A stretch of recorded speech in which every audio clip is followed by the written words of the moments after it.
So, we've arrived at week 3 and chapter 3 of Ruth. What's the story so far? Naomi, her husband and their 2 sons journey to Moab from Bethlehem because of a famine. Whilst in Moab, Naomi's husband dies and her 2 sons marry Moabite women, Orpah and Ruth. Both of her sons then die, leaving Naomi and her 2 daughters-in-law widows. Naomi hears that food is now, thanks to God, available in her hometown, so she journeys back, entreating her 2 daughters-in-law to stay in their own home country, where they were more likely to find husbands to care for them. Reluctantly, Orpah eventually returns to her homeland after journeying part of the way with Naomi, but Ruth refuses to leave her, so continues the journey back to Bethlehem. Once home, Naomi mourns her misfortune and her return home empty of hope, and says that God has deserted her. But there is some hope. In Bethlehem, there is a relative called Boaz who owns fields, and their return to Bethlehem coincides with the barley harvest, God-given food and timing.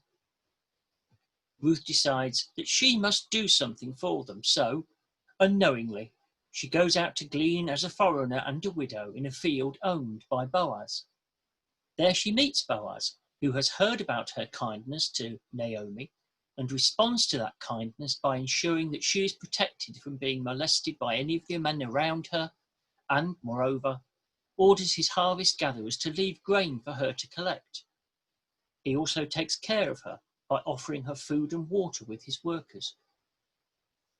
On her return home, Naomi asks where she had been gleaning so as to get so much grain, and Ruth finally discovers that the man who has been so kind to her is Boaz, the relative.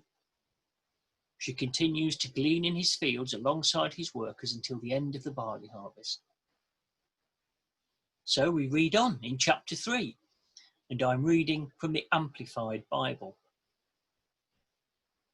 Then Naomi, her mother-in-law, said to Ruth, "My daughter, shall I not look for security and a home for you, so that it may be well with you? Now Boaz, by whose maids you are working, is he not a relative of ours? See now, he is winnowing barley at the threshing floor tonight. So wash and anoint yourself, then put on your best clothes and go down to the threshing floor. But stay out of the man's sight until he has finished eating and drinking. When he lies down, notice the place where he is lying and go and uncover his feet and lie down. Then he will tell you what to do." Ruth answered her, "I will do everything that you say." So she went down to the threshing floor and did just as her mother-in-law had told her. When Boaz had eaten and drunk and his heart was happy, he went to lie down at the end of the stack of grain. Then Ruth came secretly and uncovered his feet and lay down. In the middle of the night, the man was startled, and he turned over and found a woman lying at his feet. So he said, "Who are you?" And she answered, "I am Ruth, your maid. Spread the hem of your garment over me, for you are a close relative and redeemer." Then he said, "May you be blessed by the Lord, my daughter. You have made your last kindness better than the first, for you have not gone after young men, whether rich or poor. Now, my daughter, do not be afraid. I will do for you whatever you ask, since all my people in the city know that you are a woman of excellence. It is true that I am your close relative and redeemer. However, there is a relative closer to you than I. Spend the night here, and in the morning, if he will redeem you, fine, let him do it. But if he does not wish to redeem you, then, as the Lord lives, I will redeem you. Lie down until the morning."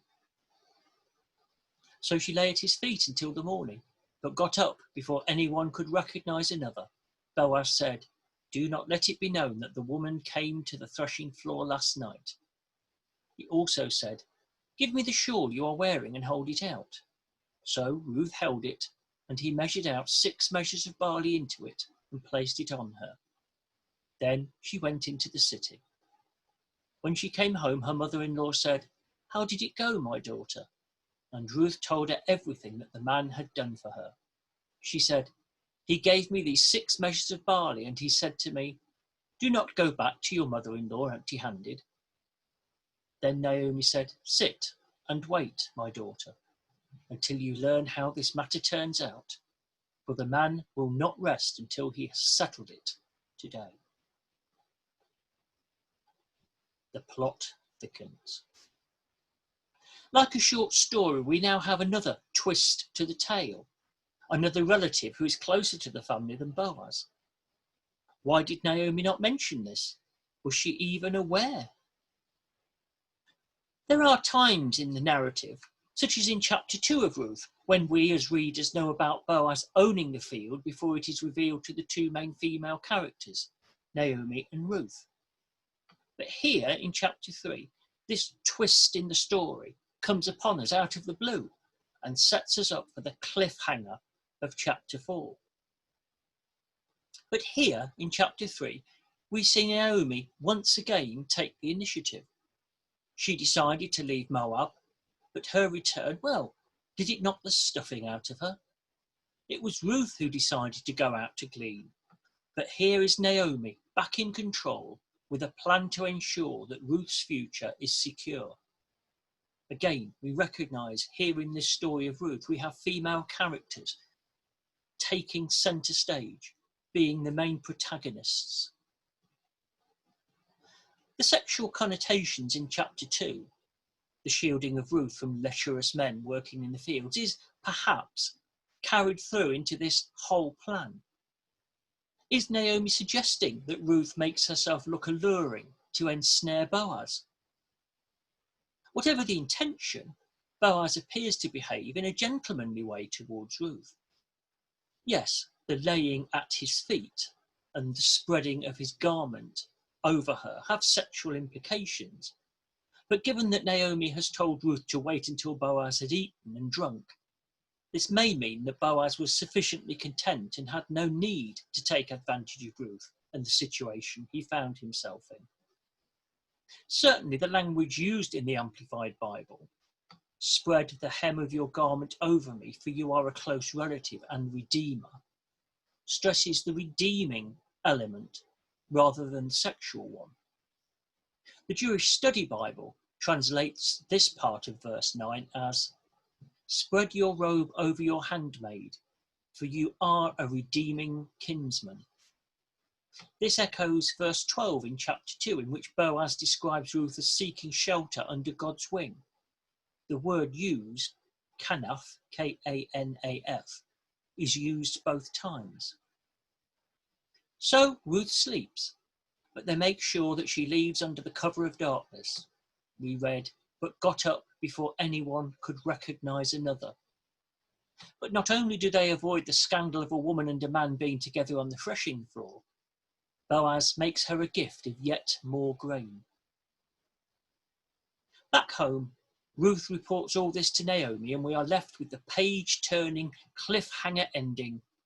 "Sit and wait, my daughter, until you learn how this matter turns out, for the man will not rest until he has settled it today." What its meaning is, sit and wait, dear reader, until you learn how this matter turns out. We have seen Hesed again in the loving kindness and going beyond duty of the gifting of more grain, and in the care to avoid Ruth, and perhaps Boaz, getting a reputation through sleeping together on the threshing room floor. We have once again seen Ruth and Naomi going from nothing, empty, by way of food, to a plentiful supply. Will we now see the fullness of Boaz as the kinsman redeemer in how the story pans out? As they used to say on TV, join us next week, same time, same place, same channel.